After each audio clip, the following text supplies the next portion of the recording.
నమస్తే. నేను మీ లక్ష్మీ చౌదరిని. వెల్కమ్ టు మిస్టీ మధురిమలు Telugu audio stories channel. Akshara Aravindam part 18తో మీ ముందుకి వచ్చేసాను. కథలోకి వెళ్లే ముందు ఎప్పట్లాగే రిక్వెస్ట్, వీడియోకి ఒక లైక్ చేయడం, హైప్ ఇవ్వడం మర్చిపోకండి యార్. ఇక ఆలస్యం చేయకుండా కథలోకి వెళ్ళిపోదాం. సావిత్రమ్మని నిద్రలేపి శేషనాయుడు గారితో కొబ్బరి తోటకి వెళ్ళాలని రెడీ అవుతుంది అక్షర. కొబ్బరి బొండాల లోడు ఎక్కించడానికి శేషనాయుడు గారితో కలిపి తోటకు వెళ్ళి కొన్ని కాయలు జాతరలో వచ్చిన వాళ్ళకు ఉపయోగపడతాయని పక్కకు పెట్టించి, మిగిలినవన్నీ లెక్క పెట్టించి లోడంతా ఎక్కించేసి ట్రాక్టర్ని సిటీకి పంపించేసి ఇంటికి స్టార్ట్ అవుతారు ఇద్దరు. అప్పటికే దర్శి, అరవింద్ లేచి కిందకొచ్చేస్తారు. అనీష్ కూడా లేచి రెడీ అయి కిందకొచ్చేస్తాడు. కిందకి దిగిన దగ్గర నుంచి అక్షర ఇంకా రాలేదు ఇంకా రాలేదు అంటూ 10 సార్లు అంటుంది దర్శి. లోడెక్కించడానికి టైం పడుతుందిగమ్మా, అందులో అవన్నీ లెక్కలు వేయాలి కదా అని అంటారు సావిత్రమ్మ. ఇంత ఉదయాన్నే ఎందుకు అంటుంది దర్శి. ఉదయాన్నే అయితేనే పని స్పీడ్గా అవుతుంది. ఇప్పుడు లెక్కలు కరెక్ట్గా వేస్తుందా అమ్మమ్మ నీ మానవరాలు అని అరవింద్ నవ్వుతూ అడుగుతాడు. దానికేంట్రా, నోటితోటే లెక్కలు టకాటకా చెప్పేస్తుంది. మీ మామయ్యకి సగం పని తగ్గిస్తుంది. పేరుకే చదువులేదని గాని చదువుకున్నోళ్ళకేమీ తీసిపోదది. తోటల్లో సంగతి మొత్తం తనే కదా చూసుకుంటుంది. దొరికిందే సందని అక్షర గురించి గొప్పగా అరవింద్కి చెబుతుంది సావిత్రమ్మ. నేను అడిగింది లెక్కలు కరెక్ట్గా చూస్తుందా అని. దానికి ఒక్క ముక్కలో సమాధానం చెప్పొచ్చు. ఇంత స్టోరీ చెప్పనవసరం లేదు నాకు అని అరవింద్ అదే స్మైల్ కంటిన్యూ చేస్తూ అంటాడు. మీ తోట లెక్కలు కూడా అదే చూస్తుంది అని చెబుతుంది సావిత్రమ్మ. అక్షర చూస్తే తీరుగే ఉండదులే లెక్కల్లో అని అప్పుడే అక్కడికి వచ్చిన కేశవ్ అంటారు. ఏంటి, కాయలు లెక్కేసి లోడెక్కించడం కూడా పెద్ద పనేనా అని అంటుంది కేశవ్ భార్య వరదిని. ఒకరోజు నువ్వు వెళ్ళి నిలబడి ఎక్కించి చూడు, ఆ కష్టమేంటో తెలుస్తుంది. మీకే నొప్పులు తెలియకుండా సంవత్సరం వచ్చేసరికి లాభాలు అకౌంట్లో పడుతున్నాయి కదా, అలాగే చీప్గా ఉంటుంది మీకు. మా అన్నయ్య అక్షర చూసుకోబట్టే మీకు జలసాలకి అకౌంట్లోకి డబ్బులు వస్తున్నాయి అంటారు కేశవ్. అంటూ మూతి తిప్పుకుంటుంది వర్ధిని. ఆ మూతి తిప్పుడాపి ఇక్కడ నువ్వేం గెస్టు కాదు, నువ్వు కూడా ఇంటి కోడలవే. తమరికి కూడా బాధ్యతలు తగలడ్డాయి. మా వదిన ఒక్కతే అక్కడ కిచెన్లో పనిచేస్తుంటే ఇక్కడ కూర్చొని చేసే వాళ్లకు వంకలు పెడుతున్నావు. వెళ్ళి పనందుకో అని అంటారు కేశవ్. అప్పటికే దేవి గారు భాగ్య గారికి హెల్ప్ చేస్తూ కిచెన్లోనే ఉంటారు. అవును, అక్షిత లేవలేదా ఇంకా అని కావాలనే దర్శి అడుగుతుంది. ఆవిడ గారికి బారెడు పొద్దెక్కినా మెలకు రాదు. బెడ్ కాఫీ ఇస్తే తప్ప లేవదు. కాసేపట్లో చూడు కాకిలాగా బెడ్ కాఫీ అంటూ అరుస్తుంది అని కేశవ్ నవ్వుతూ చెబుతారు. నువ్వేంటి మావయ్య, మీ ఆవిడ్ని మీ కూతుర్ని బయట వేస్తున్నావు, తర్వాత నీ పరిస్థితి ఏంటంటావు అని దర్శి చిన్నగా కేశవ్ చెవి దగ్గర అడుగుతుంది. ఎప్పుడైనా నేను ఇంతేరా, ఎక్కువ అయితే విడాకులు ఇస్తానని మీ అత్తకి భయంలే, నోరు తెరవదు, పర్వాలేదు అని అంటారు కేశవ్ నవ్వుతూ. నువ్వు సూపర్ మావయ్య, లాతో వాళ్ళ నోర్లు మోయిస్తున్నావు అన్నమాట. లేదంటే ఇలాగా ఎందుకుంటారు, పెత్తనం చేయాలని చూడరు అని కేశవ్ అంటుండగా, రంగా ఈ కొబ్బరి బొండాలు లోపల పెట్టించు, టిఫిన్ చేశాక అందరికీ కొట్టేసివ్వు అని అక్షర మాట వినిపిస్తుంది బయట. అదే టైంలో కాఫీ అంటూ పైనుంచి అక్షిత అరిచిన అరుపు కూడా వినిపిస్తుంది. దర్శి, కేశవ్ ఒకరి మొహాలు ఒకరు చూసుకొని వెంటనే నవ్వుకుంటారు. అరవింద్ మాత్రం ఫోన్లో ఫుల్ బిజీగా ఉంటాడు. అక్షర లోపలికి అడుగు పెట్టగానే గుడ్ మార్నింగ్ అని దర్శి ఎదురు వెళుతూ చెబుతుంది.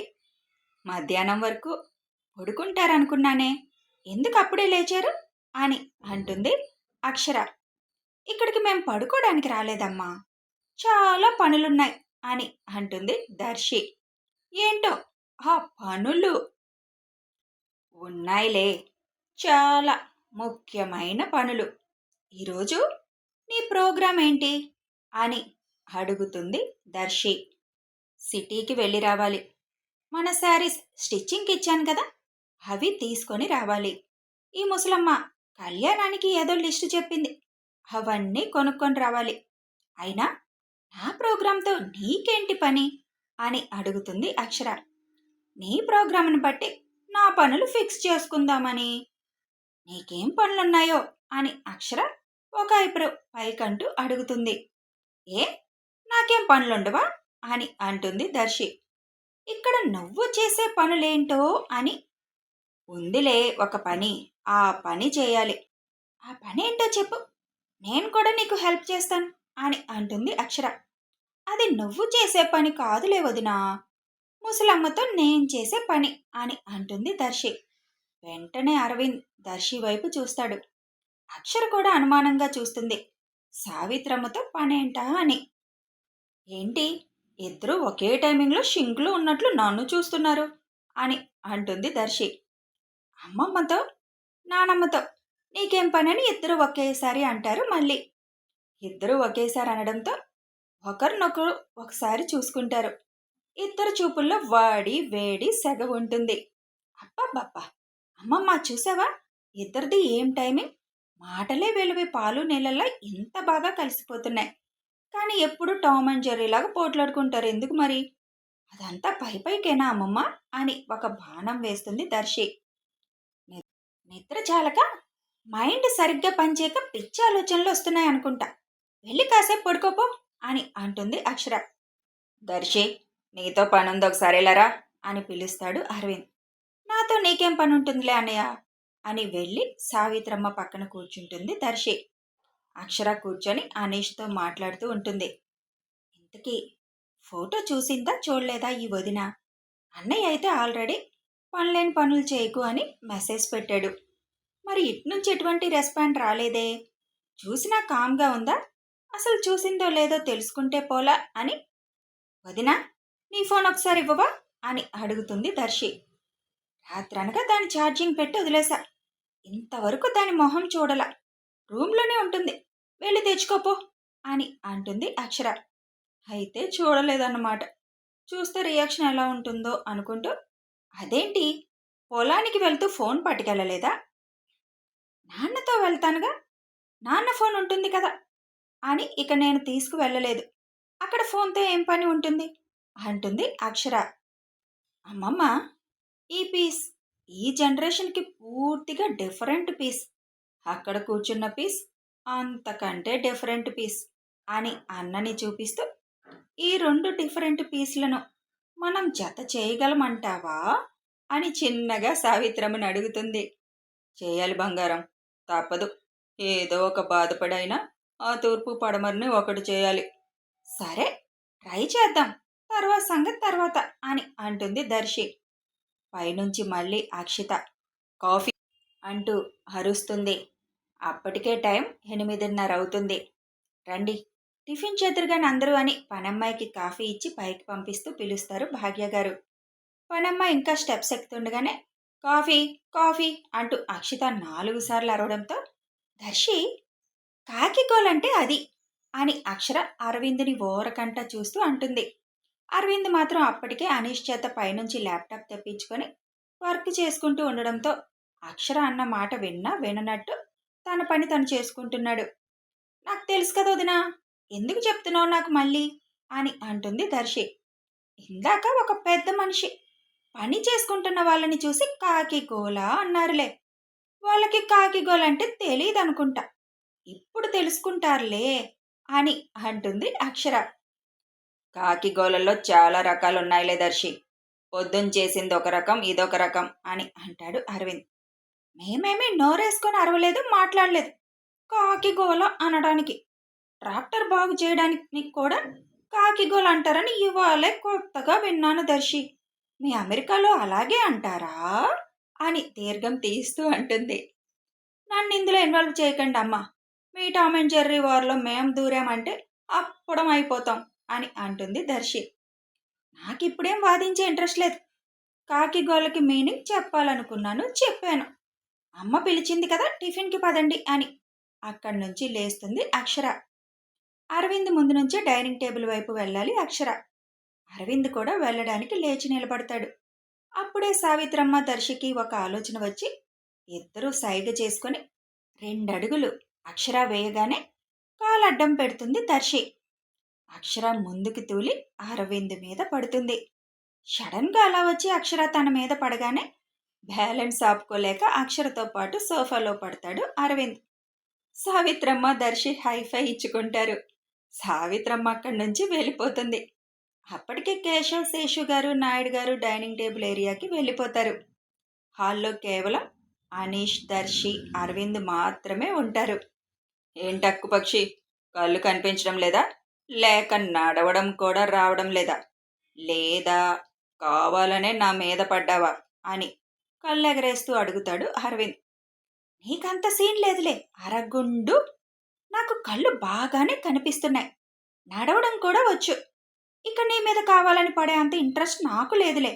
నీ చెల్లి కాలు అడ్డం పెట్టింది, నేనొచ్చి నీ మీద పడ్డాను అని లేవబోతుంటే అక్షర మెడలో ఉన్న చైన్ అరవింద్ టీషర్ట్ బటన్కి ఇరుక్కుపోతుంది. లేవలేక మళ్ళీ పడిపోతుంది. ఇప్పుడేమంటావు అక్కుపక్షి? ఇప్పుడు కూడా నా చెల్లి తోసిందా? ముందులే తొందరగా, రోడ్డు రోలర్ నా మీద పడినట్టుంది. చైన్ బటన్లో నుంచి విడిపించుకొని, కళ్ళు కనిపించనిది నాకు కాదు, నీకే కళ్ళు కనిపించట్లేదు అనుకుంటా, అందుకే నన్ను పట్టుకొని రోడ్డు రోలర్ అంటున్నావు. సన్నగా ఉన్నంత మాత్రాన బరువు ఉండరని ఎక్కడన్నా రాసి పెట్టుందా? అరవింద్ సోఫాలో నుంచి లేస్తూ అంటాడు. బరువు ఉన్నంత మాత్రాన రోడ్ రోలర్ అనవసరం లేదు. అప్పుడు నిన్ను అనొచ్చు ఐరన్ దిమ్మ అని. నీ మీద పడితే అచ్చం ఇనప దిమ్మ మీద పడ్డట్టే ఉంది. ఇనప దిమ్మ మీద పడినందుకు బాగా దెబ్బ తగిలి ఉంటుంది నాకు అని అంటుంది అక్షర. నా మీద పడమని నేనేం అడగలేదే. నేను ఎలా ఉంటే నీకెందుకు? వెళ్ళి ఎక్కడ తగిలిందో చూసుకొని ఆయింట్మెంట్ రాసుకోపో అని చేత్తో ఒక పక్కకని అక్కడి నుంచి ముందుకు వెళ్ళిపోతాడు అరవింద్. సైలెంట్గా వెళ్తున్న దర్శి జుట్టు పట్టుకొని వెనక్కి లాగి, ఏంటే కాలు ఎందుకు అడ్డం పెట్టావు? ఏం నడుస్తుంది నీ మైండ్లో? ముసలి దాంతో కలిసి ఇంకోసారి పిచ్చి పనులు ఏమైనా చేశావంటే నీతో మాట్లాడను కూడా మాట్లాడను అని అంటుంది అక్షర. అసలు ఇప్పుడు నేనేం చేశాను వదినా, అన్ని మాటలు అంటున్నావు అని ఇన్నోసెంట్గా అడుగుతుంది దర్శి. నటించకు, కాలట్టం ఎందుకు పెట్టా? ప్రామిస్గా నేను అడ్డు పెట్టలేదు వదినా. సడన్గా కాలు మీద దూరతగా అనిపించింది, వెంటనే పైకి అనేసరికి అప్పుడే నువ్వు ముందుకొచ్చావు, అంతే వదినా అంటుంది ఇన్నోసెంట్గా. నా దగ్గర నీ అతి తెలివితేటలు చూపించుకో. ఇంకోసారి పిచ్చి వేషాలు వేసినట్టు నాకు కనిపించిందో ఊరుకోను. పద, తినడానికి వెళ్దాం అంటుంది అక్షర. ఛ, అలా పడ్డా కూడా కనీసం ఒక్క నిమిషం కూడా ఇద్దరు కళ్ళు కళ్ళు ప్లస్ చేసుకోలేదు. బాడీ కెమిస్ట్రీ అయినా పనిచేస్తుందేమో అనుకుంటే ఎక్కడో ఇద్దరిలో ఆ ఫీలింగే కనిపించలేదు. పైగా ఒకళ్ళు రోడ్ రోలర్, ఒకరు ఇనుప దిమ్మ అని తిట్టుకుంటున్నారు. కర్మ అని తల కొట్టుకుంటూ అసలు వీళ్ళు ఒకటవుతారా అనుకుంటూనే డైనింగ్ టేబుల్ దగ్గరికి వెళ్తుంది దర్శి. ఇదంతా పైనుంచి చూసి కుళ్ళుకుంటూ, ఈ దర్శి ఏంటి వాళ్ళిద్దరినీ కలపాలని చూస్తుందా? అది కలపాలని చూస్తే నేను విడదీస్తాను, భావని తనకు అస్సలు దక్కనివ్వను అనుకుంటూ కిందకి దిగుతుంది అక్షిత. అందరిది బ్రేక్ఫాస్ట్ అయిపోయాక, మా నేను సిటీ వెళ్ళొస్తాను, ఇంకా ఏమైనా తేవాల్సిన ఉంటే చెప్పండి అని అంటుంది అక్షర. నానమ్మ లిస్ట్ ఇచ్చిందిగా, దాని ప్రకారం తెచ్చేసాయి చాలు, ఇంకేం లేవులే తేవడానికి. ఏమన్నా ఉన్నా రంగణ్ణి పంపించొచ్చు, లేట్ చేయకుండా భోజనం టైంకి వచ్చేసాయి అని అంటారు భాగ్య గారు. వస్తావా నాతో సిటీకి అని దర్శిని అడుగుతుంది అక్షర. రాక ఇక్కడ కూర్చొని ఏం చేస్తాను అంటుంది దర్శి. నేను కూడా వస్తానక్క అంటాడు అనీష్. సరే వెళ్దాం సరదాగా, మనం రిటర్న్ వచ్చే టైంకి ఆదిత్ కూడా వస్తాడు, వాడిని రిసీవ్ చేసుకొని వద్దాం అని బయలుదేరబోతుండగా, అమ్మ అక్షర, బావని కూడా తీసుకువెళ్ళి మొన్న సైట్ చూసాం కదా మనం, అదొకసారి తనకి చూపించు అని చెబుతారు శేషు గారు. అది మీరు తర్వాత వెళ్ళి చూడొచ్చు కదా నాన్న, ఇప్పుడు అవసరమా అని అంటుంది అక్షర. ఇవాళ గుడి దగ్గర చాలా పనులు ఉన్నాయి, ఇక రేపటి నుంచి మనం బయటికి కదలడానికి అవ్వదు కదా, జాతర మొదలైపోతుంది, మీ బావ కళ్యాణం అయిపోగానే వెళ్ళిపోతాడు అంట, ఇక చూడడం అవదు, మామయ్య వాళ్ళకంటే తర్వాత ఉంటారు కాబట్టి మనం చూపించొచ్చు, ఎలాగో సిటీకి వెళ్తున్నారు కదా బావకి చూపించు అని శేషు గారు అనగానే, ఆయన మాటకి ఎదురు చెప్పలేక సరే అని బయటికి నడుస్తుంది. అందరూ వెళ్తే నేనుండి ఏం చేస్తాను ఇక్కడ, నేను కూడా వస్తాను అని అక్షిత కూడా బయలుదేరుతుంది వాళ్ళతో. ఆ సైట్ ఏ పర్పస్ మీద తీసుకున్నామో అరవింద్కి చెప్పి ఒకసారి చూడు నాన్న, నీకు తెలుస్తుంది కదా అది మనకి సెట్ అవుతుందో లేదో అని చెబుతారు శేషు గారు. మీకన్నా నాకేం తెలుస్తుంది మావయ్య అంటాడు అరవింద్. బిజినెస్ చేస్తున్నావు, కంపల్సరీ నీకు మంచి ఐడియాస్ ఉంటాయి, చూసిరా ఒకసారి అని అంటారు శేషు గారు. ఇంకేం మాట్లాడలేక బయలుదేరుతాడు అరవింద్. కథ కొనసాగుతుంది. మై డియర్ మెంబర్స్, మీకు ఇంకొక అప్డేట్ వస్తుంది ఈరోజు. ఇక పోతే ఈ టామ్ అండ్ జెర్రీలు సిటీలో ఎలా ఉండబోతున్నారు, సిటీలో ఏమైనా మళ్ళీ వాదనలు పెట్టుకుంటారా, అసలు ఏం జరుగుతుంది తెలియాలి అంటే కథని ఫాలో అయిపోండి. వీడియో నచ్చితే ఒక లైక్ చేయండి, షేర్ చేయండి, కామెంట్స్ రూపంలో మీ అభిప్రాయాలు తెలియజేయండి, సబ్స్క్రైబ్ చేసుకొని ఛానల్ని సపోర్ట్ చేయండి. Thanks for watching.